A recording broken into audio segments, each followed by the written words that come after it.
Hello students, आज start कर रहे हैं एक्सरसाइज 3.1। चलिए स्टार्ट करते हैं। Question number 1।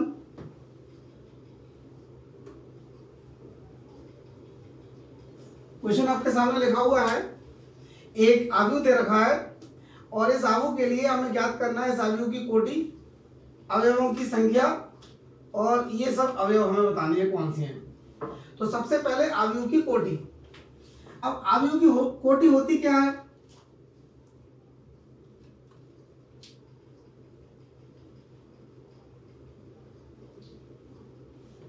आव्यूह की जो कोटि होती है वो m इंटू एन होती है। अब यहां पर m क्या है और n क्या है? यहाँ m है नंबर ऑफ रोज अर्थात पंक्तियों की संख्या और n है नंबर ऑफ कॉलम्स अर्थात स्तंभों की संख्या। तो हम कैसे पहचानेंगे इस आव्यूह में रो कितनी है और कॉलम कितनी है? देखिए, रो का मतलब होता है क्षैतिज, हॉरिजॉन्टल, यानी ये जो है वो ये रो है, ये वाली। तो ये 1 2 3 तीन तो रो है और n है कॉलम। कॉलम का मतलब स्तंभ। स्तंभ हमारा होता है वर्टिकल अर्थात ऊर्ध्वाधर। तो ये कॉलम है, ये कॉलम है, ये कॉलम है और ये, ऐसा करके 4 कॉलम है और 3 रो है। तो यहाँ पर m की वैल्यू तो है 3, लेकिन कॉलम की संख्या है 4। तो ये हमारी आव्यूह की कोटि हो गई। और दूसरे नंबर पर हमसे पूछा गया है अवयवों की संख्या। तो इसमें 3 की और 4 की गुणा कर दो तो गुणा करके जो अवयवों की संख्या आ जाएगी। मतलब ये जो लिखे हुए हैं तो अवयव के अंदर 2 5 19 ये सब क्या है? ये अवयव के अवयव है। तो ये कुल कितने अवयव है? 3 की और 4 की गुणा करो, 12 हो गए ये अवयव।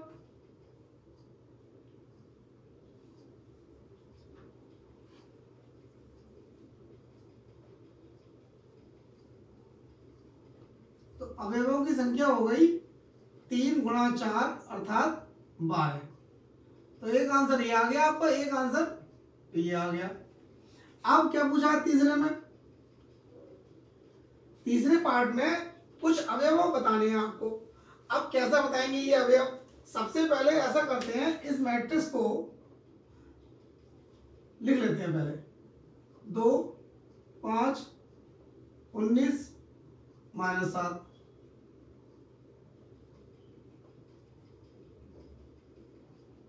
-2 5/2 12 √3 1 -5 और 17।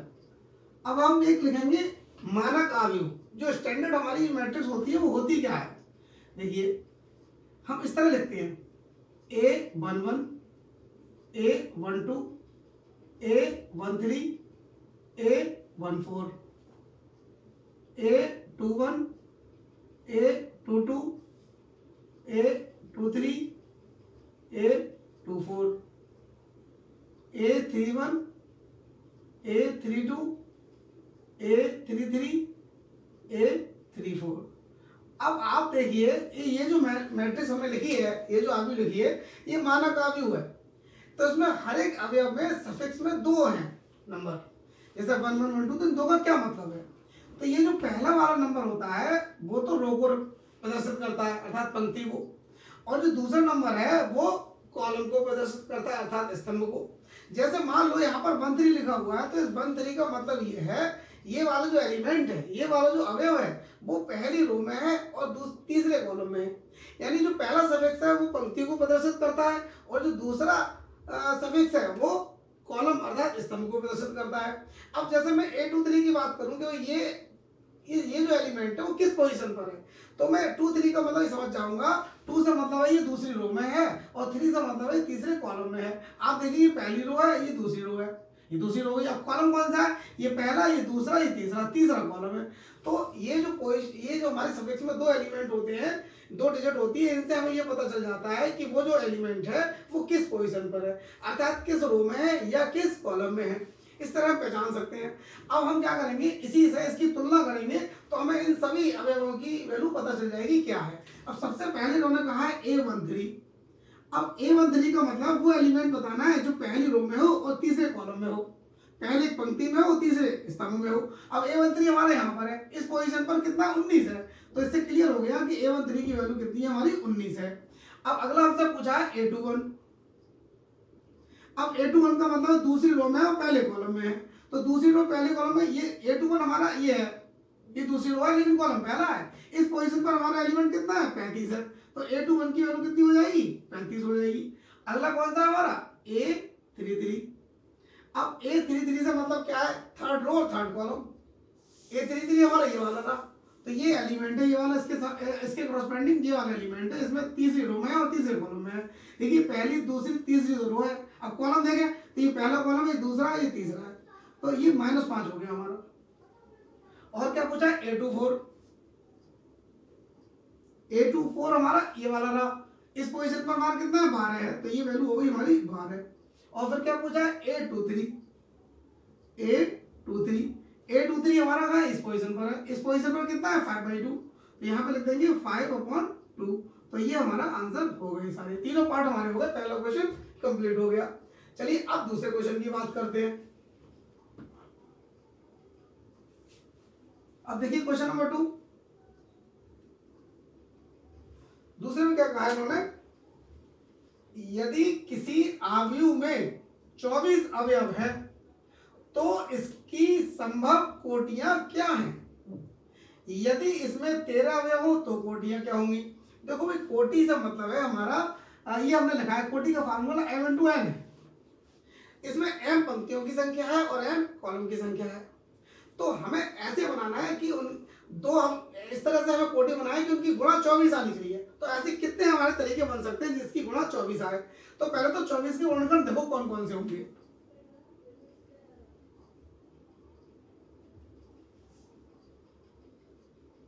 24 के संभव गुणनखंड,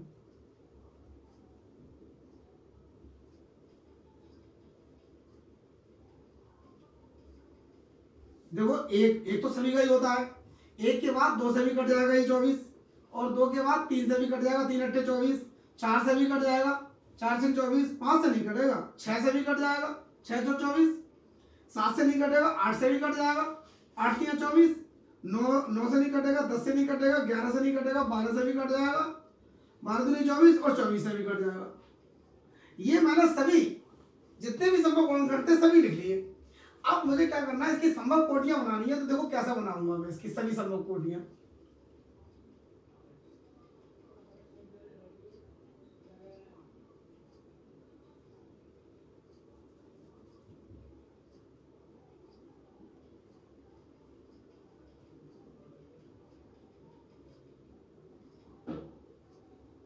सबसे पहले एक की गुणा करो 24 से। सबसे पहले मैंने पहला एलिमेंट ले लिया, जब पहले फैक्टर की हम 24 से गुणा करेंगे तो 24 मिल जाएगा हमें। अब इसी का उल्टा कर लो, 24 × 1। देखो 1 × 24 का मतलब है एक रो है उसमें लेकिन कॉलम 24 है। इसमें क्या है कि 24 रो है लेकिन कॉलम 1 है। इसके अलावा अब ले लो 2। अब 2 की किससे गुणा करेंगे 24 वाले में, तो 2 की करेंगे 12 से, तो 12 दूनी 24, एक कोटि ये बन गई। इसका एक उल्टा भी कर लो, 12 × 2। अब 2 के बाद ले लो 3, जैसे ये दोनों हमने ले लिए, अब 3 ले लो। अब 3 की किससे गुणा करेंगे 24 वाले, 3 × 8 = 24, ये हो गया। अब इसका उल्टा भी कर लो, 8 × 3, 3 भी आ गया। अब आप ले लो 4, 4 की किससे गुणा करें 6 से, जब 4 की 6 से करेंगे तो 24 आ जाएगा। अब इसको उल्टा भी कर लो, 6 × 4, तो 4 वाला भी ले लिया हमने। अब 6 वाला आ गया, बाकी आगे के, और 8 वाला भी आ गया, और 12 वाला भी आ गया, 24 वाला भी, सब आ गए। तो ये संभव कोटियां हो गई सभी, 1 2 3 4 5 6 7 8, ये 8 कोटियां हैं। एक तरीके से आप देखिए जितने गुणनखंड हैं 24 के उतनी ही संभव कोटियां आई निकल के। तो इतनी कोटियां बन सकती है, मतलब कोटियों से मतलब यह है कि इतने आव्यूह बन सकते हैं, इतने कोटि के 8 आव्यूह हम बना सकते हैं जिसमें 24 अवयव हो। अब इन सब में आप गुणा करोगे तो सबका गुणनफल 24 आ रहा है, यानी हर आव्यूह में 24 अवयव हैं। तो अब इसी में दूसरा भी लिखा इन्होंने कि अगर 13 अवयव हो तो क्या करेंगे। अब 13 के गुणनखंड क्या होंगे, 13 का तो कोई गुणनखंड ही नहीं होगा भाई, 13 के तो 2 ही होंगे, केवल 13 या 1। तो आप देखेंगे इसी प्रकार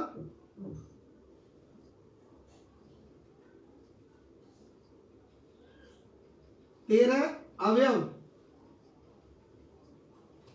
13 अवयवों वाले अवयव की संभव कोटियां।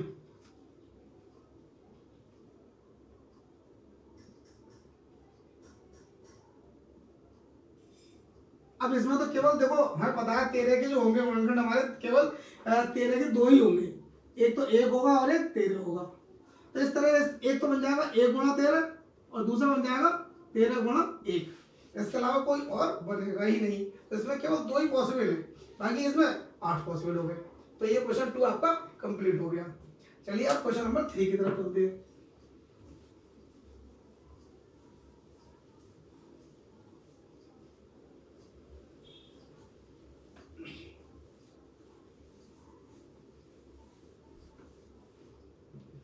अब देखिए क्वेश्चन नंबर 3।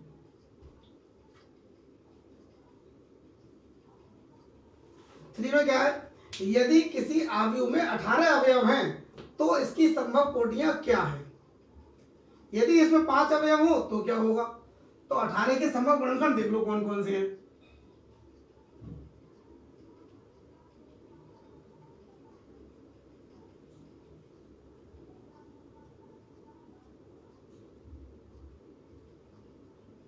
देखो एक तो सभी का होता है, किस किस से कट जाएगा, ये 2 से कट जाएगा, 3 से कट जाएगा, 4 से नहीं कटेगा, 5 से नहीं कटेगा, 6 से कट जाएगा, 7 से नहीं कटेगा, 8 से नहीं कटेगा, 9 से कट जाएगा और फिर 18 से कटेगा। तो ये हमारे संभव हो गए।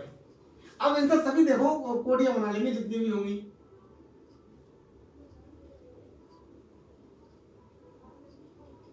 अठारह अवयवों वाले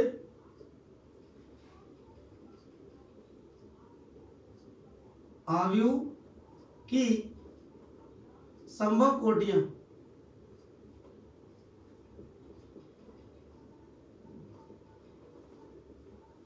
अब देखो कौन कौन सी, सबसे पहले एक लो, एक की गुणा किससे करोगे कि 18 ही मिले, केवल 18 से ही करोगे, एक की 18 से, ये दोनों काम में आ गए तुम्हारे।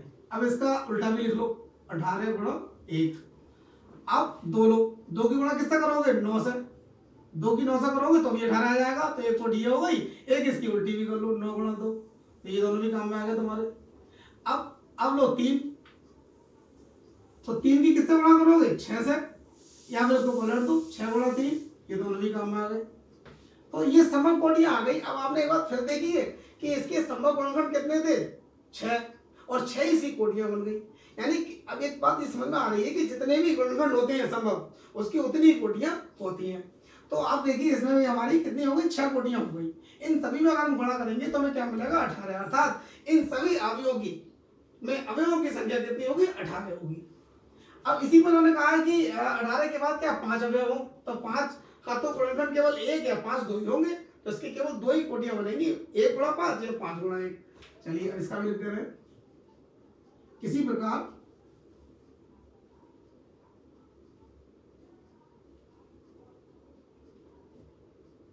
पांच अवयवों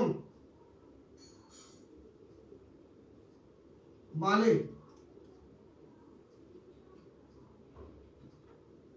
अवयव की संभव कोटियां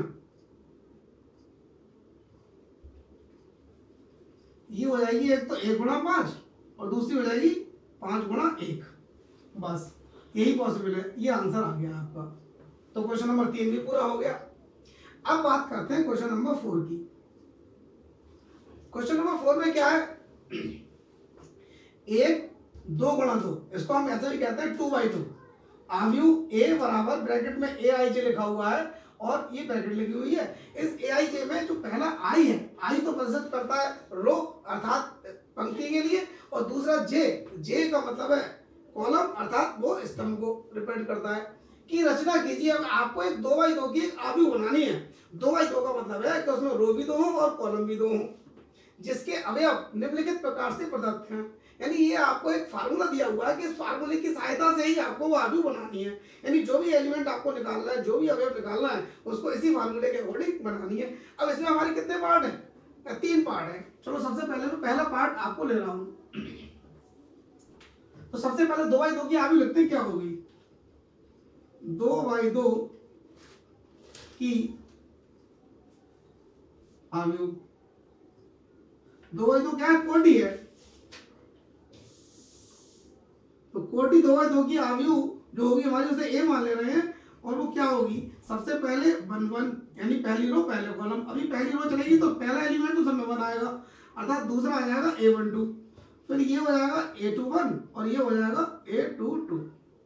ये देखो ये जो अवयव हमने लिखी है ये 2/2 की है। अवयव को हम क्या करते हैं, ब्रैकेट लगाने के बाद सफिक्स में नीचे लिख देते हैं, इसमें पहले रो लिखते हैं दूसरे कॉलम लिखते हैं, इसमें तो दोनों समान है, तो ये वर्ग अवयव है, स्क्वायर मैट्रिक्स कहते हैं इसको, जिसमें रो और कॉलम दोनों समान होते हैं।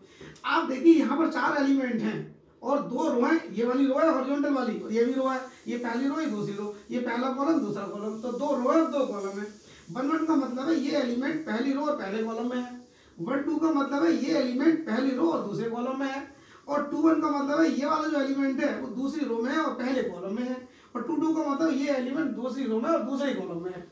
चलो अब हमें ये 4 एलिमेंट हम इस फार्मूले के हेल्प से निकालेंगे और यहाँ पे वैल्यू रख देंगे तो हमें ये मैट्रिक्स मिल जाएगी। चलिए इसमें पहले पार्ट में हमें दे रखा है Aij बराबर I प्लस जे का होल स्क्वायर अपॉन 2।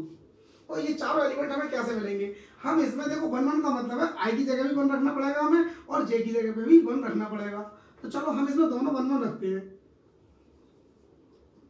I भी 1 रख रहे हैं और J भी 1 रख रहे हैं।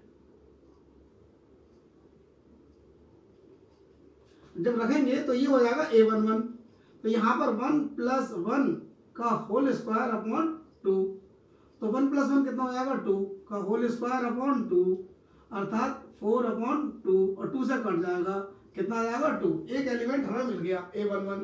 अब दूसरा एलिमेंट निकालते हैं A12।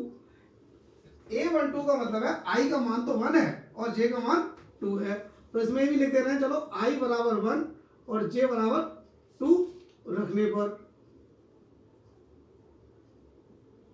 तो ये हमारा हो जाएगा A12 बराबर हो जाएगा हमारा 1 + 2 का होल स्क्वायर अपॉन 2, अर्थात इसी फार्मूले में जो हमें दिया हुआ है इसमें I की वैल्यू हमने 1 रख दी और J की वैल्यू हमने 2 रख दी। अब इसको सरल कर लिया, 1 + 2 3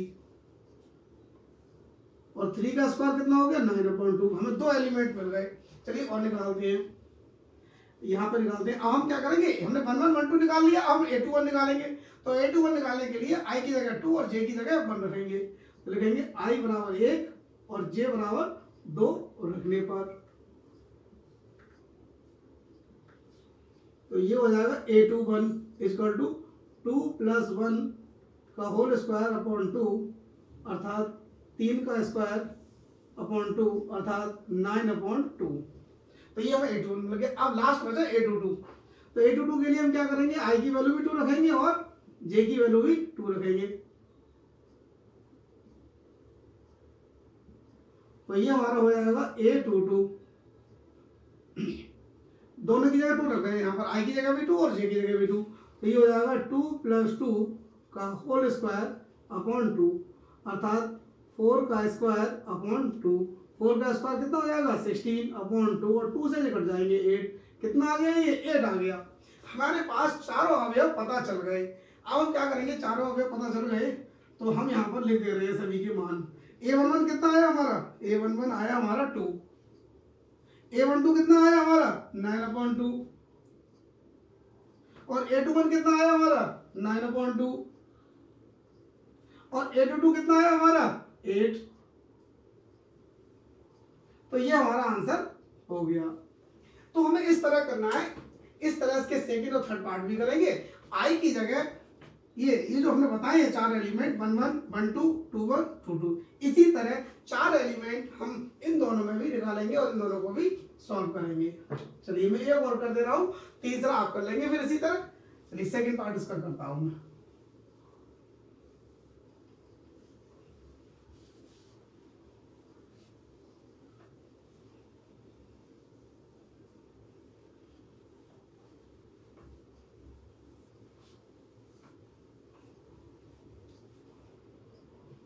अब देखिए इसका सेकंड पार्ट, 4 का सेकंड पार्ट, इसमें हमें दे रखा है Aij = I/2 जे। अब हमें क्या करना है, आई बराबर 1 रखना है और जे बराबर भी 1 रखना है। रखने पर रखें, चलो तो ये हमारा हो जाएगा A11। तो आई का मान भी 1 रखो, जे का मान भी 1 रखो, तो क्या आ गया, 1 आ गया। अब क्या करेंगे, आई बराबर तो 1 रखेंगे लेकिन जे बराबर 2 रखेंगे। तो ये हमारा हो गया A12। ये हो जाएगा आई की जगह 1 रखो, जे की जगह 2 रखो। अच्छा, अब हमें क्या करेंगे, आई की जगह तो 2 रखेंगे लेकिन जे की जगह 1 रखेंगे। तो ये हमारा हो जाएगा A21 बराबर 2/1। 2/1 का मतलब 2 होता है, 1 से डिवाइड करोगे तो 2 हो जाएगा। अब हम क्या करेंगे, आई की जगह 2 रखेंगे और जे की जगह भी 2 रखेंगे। तो ये हमारा A22, ये हो जाएगा हमारा 2/2 और ये कट जाएंगे और कितना आ जाएगा, 1 आ जाएगा। अब हमें लिखना है क्या, 2/2 की मैट्रिक्स लिखनी है। तो 2 गुणा 2 का आव्यूह